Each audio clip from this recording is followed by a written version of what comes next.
Hello and welcome back to Severe MMA, and I'm delighted today to be joined by Mama B herself. She's in the house, Shauna Bannon. She's getting ready to fight Shanelle Dyer at Cage Legacy 14 next Sunday, December 12th, and that's the main event for the flyweight title. Shauna, thanks very much for joining me today and taking time out of your busy schedule. I know you're getting ready for some sparring now. Yeah, thanks so much for having me. And is this your last sparring session now before the fight, or? Yeah, today will be the last hard spar, and then hard grappling rounds on Sunday, and then the rest of the week be kind of just easy. Yeah, nice. So I wanted to talk to you, Shauna, just because you haven't been on with us at Spear MMA before, just a little bit about your background in martial arts. I know, you spent a lot of time from a very young age in combat sports and kickboxing, and I saw you bringing your son Jace into the gym last week. He was having a great time there, and I was just wondering what was your earliest memory of going into a gym as a kid? Literally, it was from when I was very, very young. So my dad opened TMA the year that I was born. So it was pretty much my whole life. As soon as I was walking, I was in the gym. And then from 3, I was doing the classes. And it was just my whole life. I grew up in the gym, the way Jace probably will as well. But it literally was my whole childhood and into my early adulthood. And for you, did you know from a very early stage that you wanted to be involved with combat sports forever? Not really, no. So when I first started off, I was kind of a messer in class, and my dad used to suspend me and everything. So I was good at it, but I didn't really take it serious until I was 11 or 12. Mm-hmm. And then from there, that's when I kind of started competing loads internationally. I always competed in Ireland, England the odd time, but then when I was 11, 12, I started going international to all the tournaments around the circuit and the Worlds and Europeans and stuff like that. So I was competing, we used to travel abroad at least 6 times a year, sometimes more. You weren't just competing though, you were winning those tournaments as well, eh? Yeah. No, I was taking, once I switched to take it serious, I was pretty much winning everything, yeah. Yeah, and were you looking at mixed martial arts as another pathway after kickboxing, or when did that kind of thought process happen for you that you wanted to make the jump over to mixed martial arts? It was actually kind of mad the way it happened. So basically, I was doing kickboxing for years and I had won everything there was to win. I won the world 6 times, the Europeans, the combat games, and there was nothing really hard than that. And they kept saying it's going to be in the Olympics, it's going to be in the Olympics. And they have took steps forward, but I kind of realised one day, I was it's not going to be in the Olympics in my time of competing. I said maybe the younger kids will get in, but I won't. And it was always my dream to go to the Olympics. So I was looking at a couple of people from England had made the transition to taekwondo, Olympic style taekwondo. I was kind of looking at them and they were doing well, and I was you know what, I'm going to give that a go. And Jack Woolley was obviously training to be in the Olympics, and he was in the club that was literally around the corner from my house. So I was look, he's training to be there, let's go over and give it a bash. So I was still kind of doing a little bit of kickboxing and taekwondo, but I was kind of mainly focusing on taekwondo. And when I switched over, I was obviously catching up. So it was in 2017, so the Olympic cycle would have started from 2016 to 2020. So I was kind of already a year behind, never mind all the other years behind, but I knew how to kick. So I kind of grasped it fairly fast. The rules and that are very different than kickboxing, and the scoring is very different, and you're not allowed to punch to the face. So my very first tournament, I punched someone in the face and everyone was going crazy. They were it's forbidden. You're terrible if you do that. But it was just my instinct, and I was and I was I'm sorry. But so basically you have magnets in your feet pad and the body armor and the head guards. And it's about hitting them off each other. So based on your weight, it's a certain speed and power that it has to hit. So the lighter your weight, the lower it is, the heavier it is. So I was fighting mainly at 57 kilo in that, but I did do it for the Worlds. I done 52 kilo one year. I was doing it for about a year and a half, but I was completing flat out because I was trying to gain the ranking points so that I could qualify for the Olympics. Right. I knew I was never going to qualify for through ranking points alone, because I was too far behind to catch up on that. But if I got good ranking points on the qualifier tournament, I would get better ranking on the draw. So that was how I was planning on qualifying through the European qualifiers. And so I was doing tournaments some months I was away every weekend competing. Other months it'd be like every second weekend. Like I was competing constantly, going to all tournaments around the world to try and gain the ranking points. And like I was doing well, I was gaining ranking points, but I just didn't really have love for it. It was just like one of them things. Like I had love for kickboxing, and like I always wanted to do well, but it was just becoming like a bit of a dead end for me, because there was nothing more for me to achieve. I was just doing the same thing over and over again, and it was kind of hard to motivate myself and to keep it going, because I was doing it for so many years. Like I was doing it for over 20 years, do you know what I mean? So it got to the stage where I was like, oh, and then when I switched to Taekwondo, I just lost that love. And like at the start, I really enjoyed it, but towards the end of it, I knew it wasn't for me. Like I missed punching, and I just felt like it wasn't the best sport for me. And it was in the time of transition where Paddy was moving from SPG Tala to opening his own gym, and they had nowhere to train. So they were training in Tala Leisure Centre where we done Taekwondo.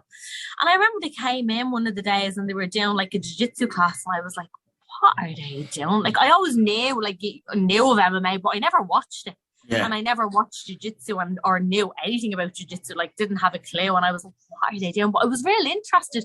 And that was kind of in the middle of when I was kind of loving and hating Taekwondo. I didn't know what to do. So I still ended up doing that for another few months. And then I came to it and I was like, do you know what? I'm going to give jiu-jitsu a go. It wasn't even MMA I was thinking of. I was like, I'm going to try jiu-jitsu, maybe do something different and just not be competitive and just do something for fun. Yeah. Because I was just going to ask, you're a representative of Houlihan Martial Arts. When did you take your first jiu-jitsu class, and how important has Paddy been in your kind of growth as a fighter in mixed martial arts? My first class was in 2018. And I remember the first class I done, I was like, what is this? Like, it was mad. But like everyone here is like so welcoming, and like no one has egos, and it's all kind of like everyone just wants to help and like teach you. Like when like I was joining, like everyone was helping and giving me feedback, and it's just such a positive energy in here that like I just fell in love with it. And then when I done my first MMA class, that was on a Thursday, and the Friday it was the MMA sparring class, and Paddy was away and Kiefer Cosby was taking the class, and he was like, Shauna, jump in. And I was like, oh, like honestly, like I haven't a clue about what's going on here. And he was like, just jump in.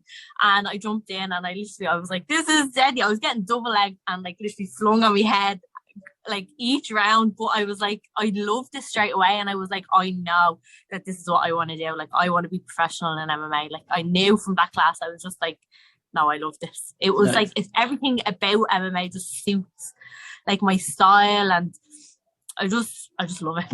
That's great to hear. And like, I mean, no better man to be under the tutelage of, and other than Paddy Houlihan as well. Like, I mean, he's an excellent coach, I'd imagine, and an excellent mentor in your career so far. Honestly, like I don't think I'd have gotten as far as I am now in my MMA career without him. Like he just guided me through the whole process, the transition of switching over from kickboxing. Like obviously it wasn't easy coming into a class where you used to be the best and then you're the worst. Like so him like helping me in that, and like he's very good at kind of like some gyms I think are like there's a style of the gym and that's it. Like everyone wrestles here or everyone does this. Where here Paddy sees what you're good at and he like adapts for you. So it's like every fighter is different. Like there's not many fighters in our gym that are the same, because Paddy can say, oh, this is what you're good at, and he puts time and effort into it and that. Whereas I just think with a gym sometimes it's like you go here, you have to be like this. Whereas he's very good at kind of suiting things for you, and like he like certain kicks for kickboxing, and he's like, you can do this here, and you know he's very good at reading what you should do for as a fighter yourself. Yeah. For your amateur career, you went down the path of the IMMAFs. You know, you've been very successful on that scene as well. You know, I just seen a list today. Your hard work is definitely paying off. You're number 5 on the pound for pound list, on the IMMAF pound for pound list right now. How does that make you feel? Oh, I seen it today. Didn't even tag me, and I just seen it. I was scrolling. I was like, oh, is that me? And I was like, deadly, lovely. That's great. Yeah, I've been to 3 IMMAFs, and like I think they're just for anyone. that's an amateur MMA fighter, like that's the place to be. Like you can get so many fights in 1 week. It's just like, where would you get that? Like I find it so hard to get fights in general. So majority of my fights have been at the IMMAFs. I really struggled to get fights throughout my amateur career with like pullouts or people saying yeah and then no, and then just like difficult, different. I fought featherweight, bantamweight, and flyweight in MMA because like it's just so hard to get fights. So that like with the IMMAFs, you register in the division and you go there and you're gonna have like 3 or 4 fights, which is unbelievable to get in 1 week. Do you know what I mean? It's such a good experience. Like I don't know why anyone that is doing amateur MMA isn't doing that, because it's just the way forward. 100%.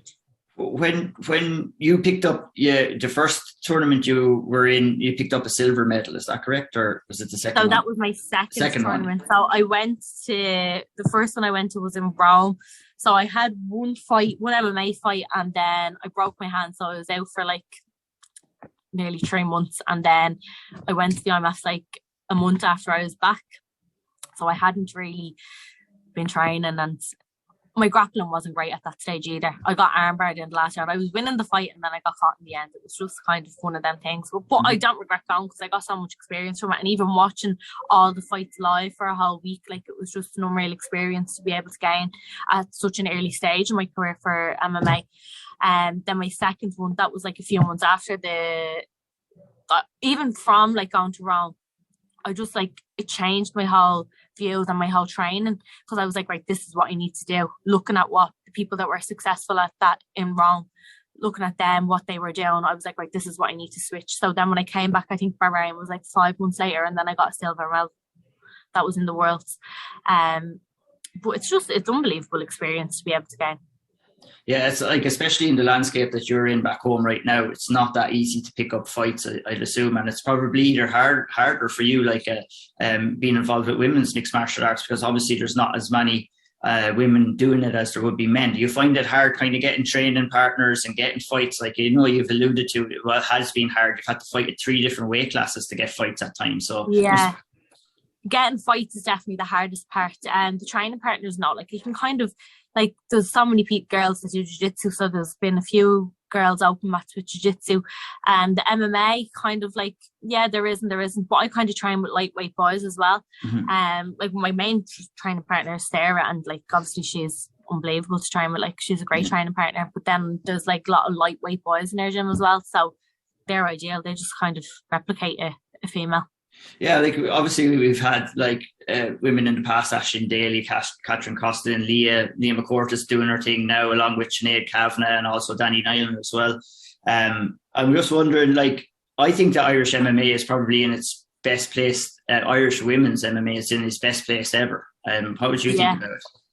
Yeah, 100%. Like the girls are doing great. The pro ranks, Danny and Leah, you can see like with Bellator, they're doing really good things, and I think it's only going to grow. Like you look at the kind of the people kind of starting off at the earlier stages of their career, the females, like let's say all the females on the national team now, like there's loads of them. That's going to be like in the next few years, it's just going to keep growing, and they're all going to be bouncing off each other and making each other better. And I think it's just going to keep growing and growing. And there's definitely a lot more females doing it now than a few years ago. It was kind of just really Ash, wasn't it? He was unbelievable as well for everything that she's achieved. But yeah, there's definitely a lot more on the scene now.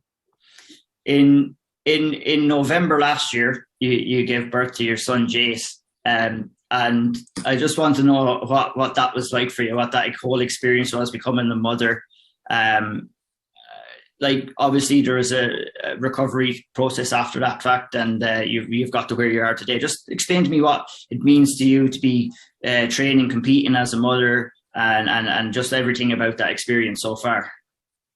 Yeah, to be honest, like, but when I found out I was pregnant, I thought, like, I just couldn't see where I am now. That was like a million miles away. Like my whole pregnancy, like I really struggled because I thought that like everything was like my career was gone. And like looking back now at what I've overcome and what I've achieved in the past year, like I'm just so proud of myself. Like, and I'd never say that, but I really am. I kind of went back training very early, probably too early. I went back after like 4 weeks. you were still kind of training when you were pregnant as well, a little bit. Oh, as well. I didn't. Didn't Yeah, really the whole stop. pregnancy I trained. No, yeah, right up until the day before I gave birth, I was kicking and punching a bag. But grappling is what I really missed when I was pregnant, because I obviously couldn't do that.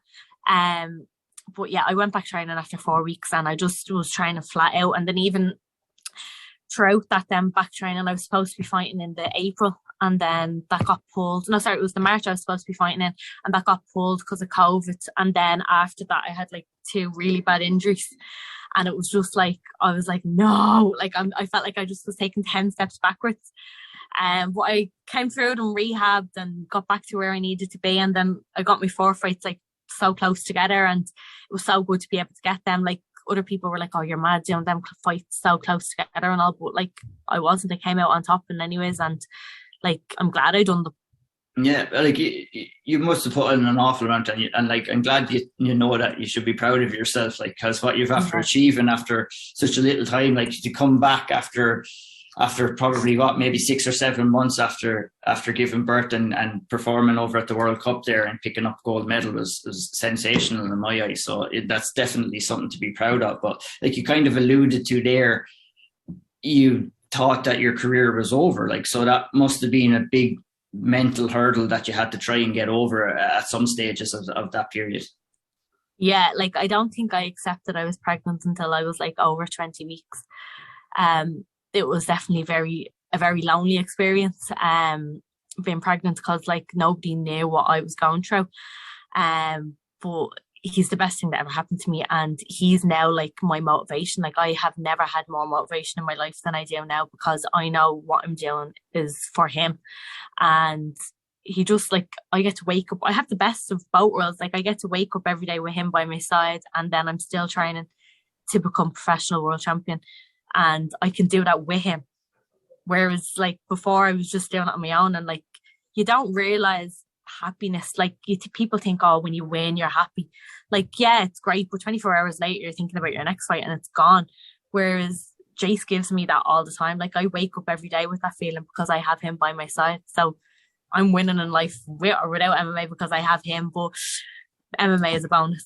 That's great to hear. Like, and was there anything that you had to do specifically to kind of safely get your weight down from, like, because you were, like you said, you were back training in 4 weeks, you're 6 or 7 months, then you're going competing at like a high level tournament as well. So like, what kind of training regimen or nutritional plan did you wanted obviously not drop the weight too quickly and do yourself any damage and stuff like that. So what was there anything special, or what was the main kind of help that you look towards to try and get the weight down and stuff like that? Yeah, I think at the start I kind of neglected it a little bit. Not neglect, like, I was obviously eating healthy, but I wasn't eating enough, actually, probably. And I think that's how I ended up getting injured. But then I was linked, my nutritionist is Tristan Kennedy, so he gives me all the tips and advice on my nutrition and supplements that I should be taking, and then I give them to the Healthy Kitchen, and they make my meals for me. So we're having them on board. I think before I started back with them, I wasn't eating enough. And the more I eat, it's like my metabolism is faster, so I'm actually lighter on weight now than before. Jace, like, I'm on weight already for next week, whereas before I would have struggled to make bantamweight. For Jason now, I'm making flyweight easy. So I think strawweight is definitely on the cards for the pro career, which will be I was going to ask you before we get to that. Let's talk about a little bit about your fight, your title fight upcoming next weekend. Shanelle Dyer, the fight. It's a short notice fight now. You were originally scheduled to fight Kai O'Sullivan. What happened with that fight first? It was an injury on Kai's side, or? She had COVID, I think. So I think she had it pretty bad, and so she wasn't able to train to get back in for the fight. So she decided to pull. But like, look, I wish her all the best. I was texting her to see if she was all right, but obviously wasn't the right timing. But she's only early off in her career as well, so she's for sure. But it's very well rounded. So I'd say she'll have a great career ahead of her as well. 100%. Like, and it has worked out for you. At least you've been matched up again. The change of opponent so late into your camp, that doesn't bother you at all? No, look, it is what it is. Like, when Kaya pulled, I was kind of thinking of her straight away, because there's no one really kind of, any of the girls that were on the higher level kind of switched pro over in England, and there's no one in Ireland that's kind of at that level. So I was thinking of her straight away. So I just sent her a voice note on Instagram, and I was like, hey girl, what's up? My opponent pulled out. Do you want to fight? You're becoming a matchmaker and everything for yourself. I've done that with probably 90% of my fights. I just text the girls myself and I'm like, hey, how are you? Hope you're good. Do you want to fight? Yeah. How do you fancy taking a few slaps to the face there? You have to, like, because I didn't want to, like, there was another opponent that was kind of on the cards, but to be honest, she wasn't really that. I fight better when someone's better, so I wanted a good fight, and I think Shanelle will give me that. Yeah, Shanelle is definitely a very solid test for you coming in here. She's the Cage Warriors Academy champion as well, coming over here. She's had a very successful start to her amateur career, and I think a very successful kickboxing career before that too, and Muay Thai career. So I mean, I've seen you doing a lot of work on pads and working on your boxing. Is that something that you've really focused on in this camp and trying to improve your hands a little bit? Well, to be honest, actually, when I was fighting Kaya, I started training with a Muay Thai coach, Collie Mahan, because I was kind of linking in with my elbows and stuff for when I was going pro. So I was doing pads with him as well. And then I do pads with Jimmy Upton for my hands too. Like, I think obviously my kicks are up to scratch. My hands were obviously something that I was looking to work on, but I kind of always just give every little aspect of the game part of my time. I don't focus on one thing too much. I try to just improve as a all-rounded fighter constantly. Like, I don't really put too much time into one thing ever. I always kind of balance it out with my jiu-jitsu, wrestling and striking. Yeah, nice. Obviously, you've mentioned going pro a couple of times. I just got to ask, the IMMAF World Champion, the IMMAF World Championships are coming up next January. You're not going to be competing on those? No, I'll be over there, but I won't be competing. I'll be over there with Sarah, but I'm not going to compete. Might make a few connections on shows that I can fight. Yeah. So you're planning then to make the move after this fight, win or lose, over to the pro ranks? Yeah, that's the plan. Yeah, I'm going to probably wait like maybe 8 to 12 weeks, because I obviously have to kind of get used to the longer rounds and the elbows and just a couple of adaptations. Not really much adapting, to be honest. Like it's fairly similar. Like, to be honest, I train like a pro athlete already, so that aspect of it doesn't change. Just the kind of the elbows and the longer rounds, changing up my cardio a little bit. I want to do at least like 8 to 12 weeks before I take a fight. Yeah, and so this fight is at flyweight. You talked about possibly maybe even moving down again to strawweight. Where do you see yourself fighting as a professional, Shauna? What organisation? So I've been looking kind of at UAE Warriors. I don't know what the story is with America, so I would like to fight with Invicta. But I don't know what the story is with America because I'm not vaccinated. That kind of route, and then to the UFC. That's my goal. UFC is the end goal, eh? Yeah. 5-0, and then the UFC hopefully comes calling. That's it. So next year, how many fights are you looking to try and get next year? I reckon in 18 months I can be 5-0. In 18 months, wow. And then would you be interested then maybe taking a step over to Invicta then the UFC, or do you want to like build up your pro with one promotion and then just move straight over to the UFC, or would you be happy to jump in around? 5-0, I'd like to go to the UFC. If Invicta was in them 5 fights, it'd be great. If it was possible to get over there, but I don't know what the story is with all that COVID business. Yeah, it's pretty crazy, all right, and things are changing on the fly every single day. So, well, hopefully, like that kind of works out for you. Like, how do you see yourself as a landscape? Like, what improvements do you feel that you'll have to make going over into the pro ranks? Or are you, like you said, you're already working your elbows, you're already probably working your conditioning to get the longer rounds.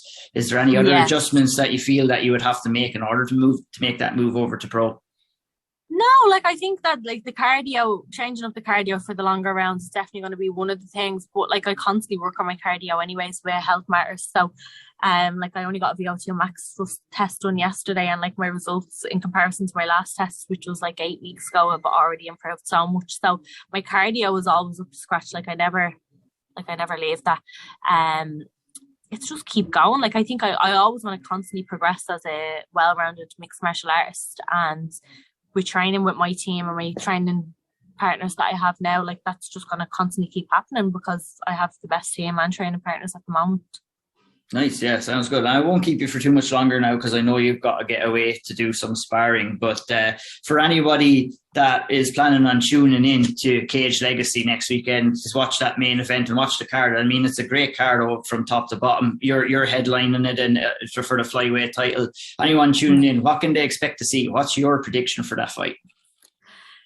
I don't want to say too much now. I don't want to give away my game plan, but there'll be a finish in there anyways. You're hoping for the finish anyway. Eh? Yeah. Yeah, nice one, Shauna. Well, thanks so much for taking the time to speak with me today. For anyone who's listening, you can catch Shauna's fight. It's available on pay-per-view. And you can go to the Cage Legacy website. You can go to Shauna's page, get the link there to buy tickets. She takes on Shanelle Dyer, Cage Legacy 14 on December 12th. It's the main event. Shauna is one of the best prospects, amateur prospects coming out of Ireland right now. I always love watching her fight. You should tune in if you haven't seen her fight already. Buy that pay-per-view, support Irish MMA. Shauna, before you go, is there anybody, any sponsors, anybody you'd like to thank, any shout-outs? How can people find you on social media, etc.? Yeah, so my Instagram is Shauna Bannon _. I don't really use Twitter, to be honest. So yeah, just Insta. And then shout out to you gotta get over to our all the MMA degenerates are over on Twitter. I just I'm crap with it. Like I really am. I'm terrible. I will. I'll focus on it next year. That'll be my New Year's resolution. And then just a thanks to all my team and training partners and my sponsors. Top 10, Healthy Kitchen, Health Matters. God, I don't want to leave anyone else. Sorry, Sweeney's Garage. Who else sponsors me? Oh my God, I don't want to leave anyone out. Can you add them in at the end? Yeah, we can add them in. Or if you want, we can leave a comment underneath when the post goes up as well. So you got bunch of sponsors and bunch of supporters. Head on over there and follow Shauna and tune into her fight December 12th, Cage Legacy 14. It's going to be a great fight. It's going to be a great show. And once again, thanks so much, Shauna, for joining me today. And best of luck to you and all the best on your move over to pro. And I'm sure we'll talk again next year when that move happens anyway. Yeah. Thanks so much. Thanks for having me. No problem. And thanks for everyone for listening in today. If you like what you hear, hit the like button, hit the subscribe button, hit that bell in the top right corner and don't miss any new videos or any preview shows that are coming up. And thank you everybody for listening in and watching today. Bye.